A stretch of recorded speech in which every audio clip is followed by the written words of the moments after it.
Halo anak-anak semua, kembali lagi dalam channel Bimbel Online. Bagaimana kabar kalian semua? Semoga dimanapun kalian berada akan selalu sehat, tetap ceria, dan tentunya tambah semangat lagi belajarnya. Nah anak-anak, sebelum kita lanjut ke video pembelajaran kita kali ini, jangan lupa di subscribe dulu ya, agar anak-anak tidak ketinggalan akan video-video terbaru dari channel Bimbel Online. Anak-anak semua, di video pembelajaran kita kali ini, kita akan sama-sama membahas dan mempelajari mata pelajaran IPAS untuk kelas 5 kurikulum merdeka, yaitu kita akan sama-sama belajar di bab 6, yaitu topik A, bagaimana bentuk Indonesiaku. Tentunya kita akan sama-sama belajar tentang peta, tentang letak geografis Indonesia. Nah anak-anak, apakah anak-anak sudah siap? Kalau sudah siap, yuk kita langsung saja mulai pembahasannya. Perhatikan baik-baik ya. Yuk langsung saja kita mulai ya ke bab 6, Indonesia Kaya Raya. Anak-anak semua, tahukah kalian Laut Indonesia terkenal dengan pemandangan bawah lautnya yang cantik, ikan yang beragam jenisnya, kerang, tanaman laut, dan terumbu karang menjadi pesona tersendiri lautan Indonesia. Inilah Indonesia kita yang kaya alamnya. Nah, selain memiliki kekayaan di perairan, negara kita juga memiliki kekayaan di daratan loh. Apa saja kekayaan alam itu? Lalu bagaimana sebenarnya bentuk negara kita yang kaya ini? Nah, video pembelajaran kita kali ini tujuannya yaitu menelaah kondisi geografis wilayah Indonesia sebagai negara kepulauan maritim dan agraris, serta mengidentifikasi dan menunjukkan kekayaan alam yang ada di sekitar kita, anak-anak. Nah, sekarang kita ke bagian topik A, bagaimana bentuk Indonesiaku. Adapun pertanyaan esensial di sini yaitu yang pertama, apa fungsi peta? Kemudian, bagaimana letak dan kondisi geografis wilayah Indonesia? Untuk itu yuk, kakak akan bantu untuk menjawab pertanyaan esensial ini ya. Nah, pertanyaan esensial yang pertama, apa fungsi peta? Nah, jawabannya, fungsi peta yaitu yang pertama, menunjukkan posisi atau lokasi suatu wilayah di muka bumi. Yang kedua, memperlihatkan atau menggambarkan fenomena-fenomena dalam bentuk-bentuk permukaan bumi. Yang ketiga, memperlihatkan ukuran, luas daerah, dan jarak di permukaan bumi. Nah, pertanyaan esensial yang nomor 2, secara geografis letak Indonesia berada di, yang pertama, berada di sebelah tenggara benua Asia.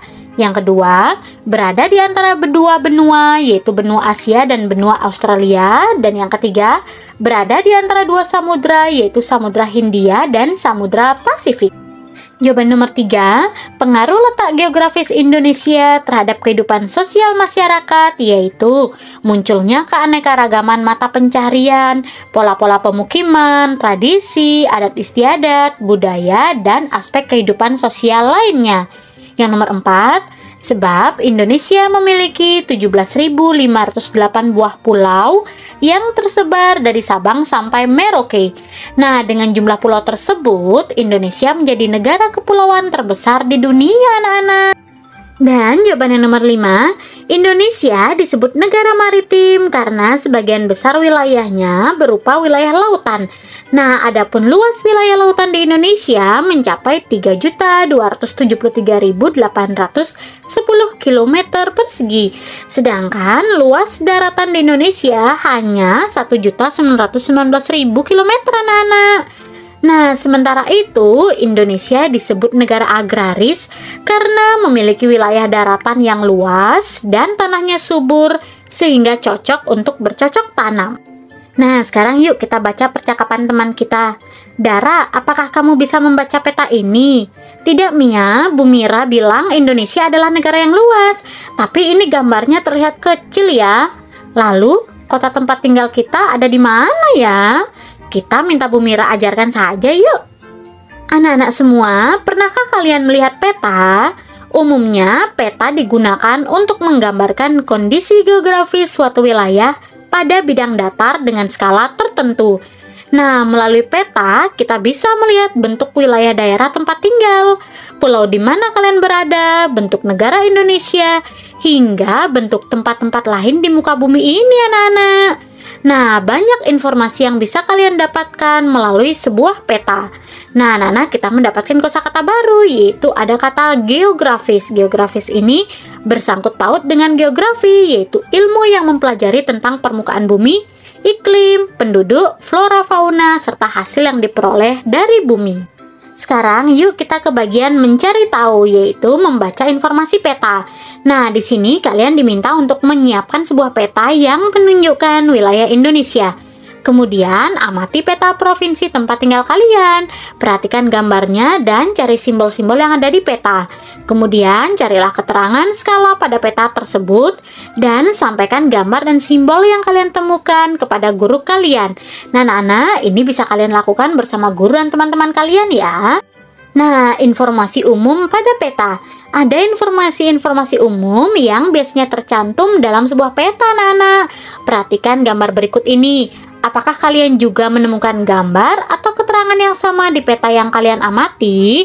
Nah, kita mengamati peta Provinsi Nusa Tenggara Barat, anak-anak. Nah, Provinsi Nusa Tenggara Barat ini yaitu judul, kemudian ada arah mata angin, kemudian ada peta sisipan, tata warna, legenda, dan skala.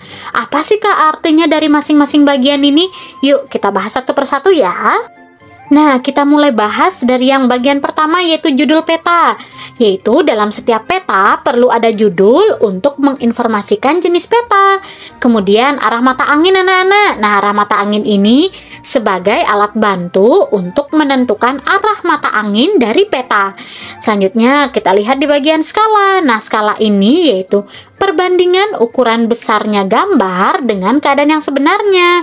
Nah, dalam peta di atas tertulis skala 1 berbanding 425.000. Itu artinya setiap 1 cm dalam peta mewakili 425.000 cm atau 4,25 km pada kondisi aslinya, anak-anak.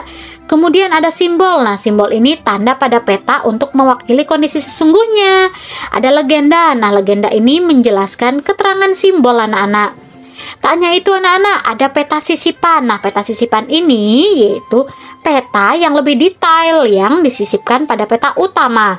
Nah, selanjutnya ada tata warna, anak-anak. Tata warna ini yaitu penjelasan simbol warna sebagai penggambaran keadaan tempat di sebuah peta. Seperti warna biru untuk menggambarkan wilayah perairan, hijau untuk dataran rendah, dan kuning sampai ke coklat untuk dataran tinggi. Nah, berdasarkan peta di atas yang telah kita baca bersama, kita bisa mendapat informasi mengenai Provinsi NTB, anak-anak, yaitu yang pertama, NTB ini merupakan wilayah kepulauan. Sebelah utara berbatasan dengan Laut Flores, sebelah selatan berbatasan dengan Samudra Hindia, sebelah barat dibatasi dengan Selat Lombok, dan sebelah timur dibatasi dengan Selat Sape. Kemudian terdapat wilayah dataran tinggi dan dataran rendah, dan memiliki beberapa gunung berapi seperti Gunung Rinjani, Gunung Tambora, dan sebagainya. Nah, di sini kakak punya beberapa contoh peta, anak-anak. Di sini ada peta Papua. Kemudian di sini ada legenda, ada mata angin dan judul. Dan ini peta Pulau Bali. Anak-anak bisa memperhatikan baik-baik ya. Dan ini peta Pulau Jawa. Nah, anak-anak bisa memperhatikan di sini ada skala, yaitu 1 berbanding 1.300.000. Anak-anak semua, yuk kita sekarang ke bagian mari mencari tahu, yaitu kita akan sama-sama ke letak geografis Indonesia. Nah, letak geografis adalah lokasi suatu tempat berdasarkan keadaannya di atas permukaan bumi. Nah, sekarang lihatlah peta Indonesia. Berdasarkan peta Indonesia tersebut, bagaimana kondisi dan letak geografis negara kita, yaitu paru-paru setiap orang. Kemudian, siapkan buku tugas dan carilah jawaban dari pertanyaan berikut di peta. Untuk itu, yuk kakak akan bantu menjawabnya ya. Nah, kita mulai dari soal nomor 1 atau yang A. Berada di benua apakah Indonesia, anak-anak? Yaitu ada di benua Asia. Yang B, Indonesia berada di antara 2 benua. Benua apa sajakah itu? Yaitu benua Asia dan benua Australia. Yang C atau nomor 3, Indonesia juga berada di antara 2 samudra. Samudra apa sajakah itu? Yaitu Indonesia berada di Samudra Hindia dan Samudra Pasifik. Yang D atau nomor 4, berbatasan dengan apakah Indonesia di bagian barat? Yaitu Indonesia berbatasan dengan Samudra Hindia. Yang E, berbatasan dengan apakah Indonesia di bagian timur, yaitu Papua Nugini dan Samudra Pasifik. Nah, kita lanjut ya. Yang F atau nomor 6, berbatasan dengan apakah Indonesia di bagian utara, yaitu berbatasan dengan Malaysia Timur, Singapura, Laut Cina Selatan, Laut Andaman, Filipina, dan Samudra Pasifik. Yang E, yang G, berbatasan dengan apakah Indonesia di bagian selatan, yaitu berbatasan dengan Samudra Hindia, Laut Arafuru, dan Australia. Kemudian, Indonesia memiliki pulau sebanyak 17.508. Dilihat dari jumlah pulaunya, apakah bentuk negara Indonesia? Yaitu bentuk negara Indonesia adalah negara kepulauan. Pulau apakah yang terletak di bagian paling barat, timur, utara, dan selatan Indonesia? Yaitu di paling barat ada Sabang. Kemudian di bagian timur ada Merauke, kemudian di utara ada Miangas, dan selatan yaitu ada Rote. Nah, jika dibandingkan, manakah yang lebih besar? Wilayah lautan atau wilayah daratan Indonesia? Nah, yang lebih besar yaitu wilayah lautan, anak-anak. Untuk itu makanya Indonesia disebut dengan negara maritim. Kak, apa sih negara maritim itu? Nah, negara maritim adalah negara yang sebagian besar wilayahnya berupa perairan atau memiliki kawasan laut yang luas. Nah, ciri-ciri negara maritim yaitu yang pertama, memiliki wilayah laut. Yang kedua, memanfaatkan laut untuk kesejahteraan rakyat, memiliki transportasi laut, memiliki perdagangan laut, dan tentunya memiliki armada militer laut untuk menjaga kedaulatan laut di wilayahnya. Nah, Laut Indonesia yang luas memiliki banyak sekali manfaatnya. Nah, apa saja manfaatnya? Yang pertama, manfaatnya yaitu sebagai sumber ikan dan makanan laut lainnya. Yang kedua, sebagai tempat wisata laut atau wisata bahari. Yang ketiga, energi alternatif seperti pembangkit listrik tenaga angin. Manfaat yang keempat, penghubung antar pulau. Kemudian, sumber daya lepas pantai seperti minyak bumi dan gas bumi. Selanjutnya, manfaatnya yaitu sumber garam dan sumber ilmu dan penelitian di bidang kelautan. Wah, banyak sekali anak-anak ternyata manfaat laut Indonesia ini. Kak, apa sih negara agraris? Nah, negara agraris adalah negara yang sebagian besar rakyatnya bermata pencarian dengan bercocok tanam. Nah, dengan wilayah daratan yang luas, penduduk di negara agraris dapat mengolah tanah untuk dimanfaatkan menjadi lahan-lahan pertanian dan perkebunan. Nah, hasil bercocok tanaman ini dapat dijadikan usaha untuk memenuhi kebutuhan hidup mereka. Adapun ciri-ciri negara agraris diantaranya yang pertama, memiliki wilayah daratan yang luas anak-anak sehingga bisa dimanfaatkan sebagai lahan pertanian. Kemudian memiliki sawah, ladang, dan kebun yang luas. Yang ketiga, masyarakat memenuhi kebutuhan hidupnya dan berkegiatan ekonomi dan hasil pertanian. Anak-anak semua, jika kalian perhatikan simbol di peta Indonesia, kalian dapat melihat bahwa Indonesia memiliki banyak gunung berapi yang masih aktif. Nah, abu vulkanik gunung berapi dapat menyuburkan tanah yang berada di sekitarnya. Artinya, tanah di negeri kita berupa tanah subur yang merupakan sumber daya alam yang penting untuk pertanian dan perkebunan. Nah, kita mendapatkan kosakata baru yaitu ada kata maritim. Nah, maritim ini berkenaan dengan laut, berhubungan dengan pelayaran dan perdagangan di laut. Yang kedua ada kata agraris. Nah, agraris ini mengenai pertanian, tanah pertanian atau bersifat pertanian. Yuk, sekarang kita ke bagian lakukan bersama. Memahami tentang negara maritim dan agraris. Nah, ini bisa kalian lakukan bersama guru dan teman-teman kalian. Di sini ada beberapa pertanyaan dari 3A sampai 3D ya anak-anak. Untuk itu, yuk kakak akan bantu untuk menjawabnya ya. Pertanyaan yang nomor 3A, berdasarkan kondisi geografis, apakah Indonesia bisa dibilang negara maritim atau agraris? Nah, jawabannya sebagai negara maritim karena sebagian besar wilayah Indonesia berupa wilayah lautan. Sementara Indonesia sebagai negara agraris karena memiliki wilayah daratan yang luas dan tanahnya subur sehingga cocok untuk bercocok tanam. Yang 3B, Manfaat dan potensi yang dimiliki oleh negara maritim, yang pertama, sumber ikan dan makanan laut lainnya. Yang kedua, tempat wisata laut dan wisata bahari. Yang ketiga, energi alternatif seperti pembangkit listrik tenaga angin, penghubung antar pulau sebagai sumber daya lepas pantai, dan tentunya sumber garam. Nah, itu tadi manfaat dan potensi dimiliki oleh negara maritim. Sedangkan yang kalau manfaat dan potensi yang dimiliki oleh negara agraris, yang pertama, masyarakat bisa mengolah tanah untuk dimanfaatkan menjadi lahan-lahan pertanian dan perkebunan. Yang kedua, hasil bercocok tanaman dapat dijadikan usaha untuk memenuhi kehidupan hidup. Kemudian, dapat dengan mudah memperoleh hasil pertanian untuk memenuhi kebutuhan pangan bagi masyarakatnya. Terciptanya ketahanan pangan dan membuka lapangan pekerjaan baru terutama di bidang pertanian dan perkebunan. Yang C, yang bisa menyebabkan kerusakan wilayah maritim yaitu sampah, penangkapan ikan menggunakan bahan peledak, penangkapan liar limbah kimia, dan merusak terumbu karang. Yang kedua, yang bisa menyebabkan kerusakan wilayah agraris yaitu kebakaran hutan, penebangan liar, limbah beracun, sampah penggunaan air secara boros, dan pembangunan pemukiman secara jor-joran. Nah, yang D, upaya yang perlu dilakukan untuk menjaga kelestarian wilayah maritim atau agraris, yang pertama, mengurangi sampah sekali pakai, kemudian mendaur ulang, peraturan mengenai kebijakan penangkapan ikan dan perburuan liar, peraturan mengenai kebijakan pembuangan limbah, memanfaatkan tapi tidak merusak alam, dan tentunya melakukan reboisasi dan bijak dalam menggunakan sumber daya alam. Anak-anak semua, sekarang kita ke bagian mari refleksikan. Di sini ada beberapa pertanyaan yang wajib kalian jawab ya. Untuk itu yuk kakak akan bantu. Soal nomor 1. Apa informasi yang bisa kalian dapatkan dari peta? Nah, jawabannya yang pertama, informasi mengenai lokasi dan luas suatu tempat, kenampakan alam, arah dan jarak, dan area di sekitarnya. Soal nomor 2, berdasarkan apa yang sudah kalian dapatkan, menurut kalian apa kelebihan yang dimiliki negara Indonesia? Yaitu memiliki wilayah luas dan subur, kaya sumber daya alam, memiliki keindahan alam, dan tentunya wilayahnya strategis anak-anak. Nomor 3, sebagai negara maritim, apa potensi yang menurut kalian bisa dikembangkan di Indonesia?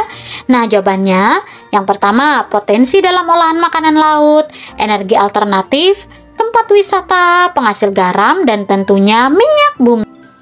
Nomor 4, sebagai negara agraris, apa potensi yang menurut kalian bisa dikembangkan di Indonesia? Yaitu potensi dari hasil pertanian, hasil perkebunan, hasil perhutanan, dan tentunya hasil peternakan. Nomor 5, bagaimana dengan tempat tinggal kalian? Apakah termasuk daerah maritim atau agraris? Mengapa? Nah, ini bervariasi ya. Contohnya di sini kakak mencontohkan tempat tinggal saya termasuk wilayah agraris karena banyak sekali area persawahan. Mayoritas warga bekerja sebagai petani. Nah, adapun hasilnya yaitu padi, jagung, dan cabai. Yuk kita belajar lebih lanjut yaitu budaya maritim dan budaya agraris. Anak-anak semua, masyarakat yang tinggal di daerah maritim maupun agraris tentunya memiliki budaya yang dipengaruhi oleh kebiasaan masyarakat dan kondisi alam daerahnya, yaitu budaya maritim dan budaya agraris. Nah, hasil budaya bisa berupa benda, yaitu pakaian, alat-alat pekerjaan, alat permainan, rumah maupun alat transportasi, makanan, dan permainan tradisional. Berikut contoh-contoh budaya dari masyarakat maritim dan agraris. Nah, anak-anak, dengan kondisi geografis yang memiliki banyak wilayah perairan, kapal laut dan perahu merupakan kebutuhan penting agar masyarakat bisa tetap terhubung antar pulau, anak-anak. Kemudian adanya pasar ikan. Nah, pasar ikan terbentuk dari kebutuhan masyarakat pantai untuk dapat menjual hasil tangkapan mereka. Nah, dengan adanya pasar ikan, masyarakat lain juga dapat dengan mudah memenuhi kebutuhan mereka. Kemudian ada alat pemotong dan penumbuk padi. Tentu saja alat ini dibuat untuk mempermudah petani dalam melakukan panen dan pengolahannya. Nah, dengan semakin meningkatkan teknologi pertanian, peralatan tradisional ini sudah banyak digantikan dengan mesin modern, anak-anak. Nah, yang keempat, festival laut atau festival padi. Biasanya, festival ini diselenggarakan sebagai bentuk rasa syukur masyarakat setempat kepada Sang Maha Cipta, anak-anak. Contohnya, pesta laut atau hajat laut yang rutin dilakukan para nelayan di Pantai Pangandaran, Jawa Barat setiap bulan Muharram. Nah, masyarakat Dayak Kayan di Bulungan, Kalimantan Utara juga memiliki pesta panen padi yang dikenal dengan nama Lep Mali Auh Kabang. Nah, anak-anak, kita lanjut ke memilih tantangan, yaitu di sini menggambar peta. Nah, setelah mempelajari peta, bagaimana kalau kalian mencoba berlatih menggambar peta? Nah, untuk itu kalian bisa lakukan bersama guru dan teman-teman kalian ya. Kalian membuat peta dengan memilih tema. Nah, apa yang sudah aku pelajari pada topik A kita kali ini, yaitu ada peta, anak-anak. Peta adalah gambaran umum atau gambaran permukaan bumi pada bidang datar dengan menggunakan skala tertentu. Adapun fungsi peta yaitu menunjukkan lokasi suatu tempat, memberikan gambaran mengenai luas dan bentuk penampakan alam di permukaan bumi, menentukan arah dan jarak berbagai tempat. Yang ketiga, Indonesia memiliki wilayah laut yang luas sehingga disebut sebagai negara maritim, dan sumber daya laut yang melimpah merupakan potensi dan kekayaan dari negara maritim. Nah, Indonesia juga memiliki wilayah daratan yang luas dan tanah yang subur sehingga disebut sebagai negara agraris. Kondisi ini merupakan potensi dan kekayaan alam Indonesia, anak-anak. Nah, anak-anak, akhirnya kita sudah sampai di akhir penghujung video pembelajaran kita kali ini. Di topik A pada bab ini, kita sudah belajar tentang peta, tentang letak geografis Indonesia, kemudian tentang negara maritim dan negara agraris. Nah, semoga dengan video ini dapat mempermudah kalian dalam belajar. Kakak berharap dimanapun kalian berada, tetap semangat belajarnya, sehat selalu, dan tentunya tambah semangat lagi belajar bersama channel Bimbel Online. Jangan lupa like, komen, subscribe, dan share juga ke teman-teman kalian. Thanks for watching. See you next time. Bye-bye.